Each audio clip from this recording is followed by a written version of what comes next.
Assalamualaikum warahmatullahi wabarakatuh. Madayaw ug maayong adlaw kaninyong tanan. Magandang araw sa inyong lahat. Taus-puso po akong bumabati sa lahat ng ating overseas Filipino workers at sa inyong mga pamilya. Ngayong buwan ng mga overseas Filipinos, pinaparangalangan namin ang inyong mga contribution na nagpapalakas sa ating bansa.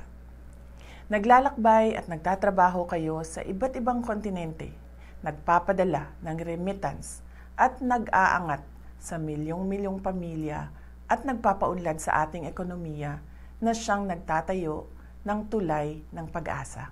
Hindi madali ang inyong pinagdadaanan, malayo sa pamilya, magkaibang kultura at pangungulila.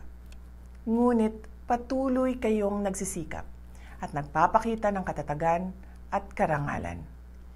You are the heartbeats of the global Filipino pride, showcasing Filipino talent and values worldwide.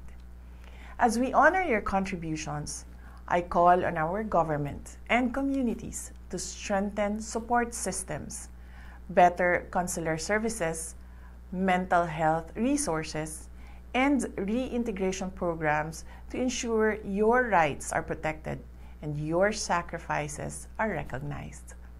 Para naman sa mga pamilyang naiwan, kayo ang sandigan ng pagmamahal at lakas.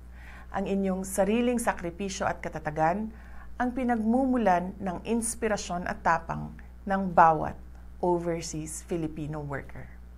Sama-sama tayong bumuo ng kinabukasan kung saan bawat OFW ay makakabalik ng may dangal at ganap na matutupad ang kanilang mga pangarap. Mabuhay ang mga OFW at lahat ng Pilipino sa buong mundo.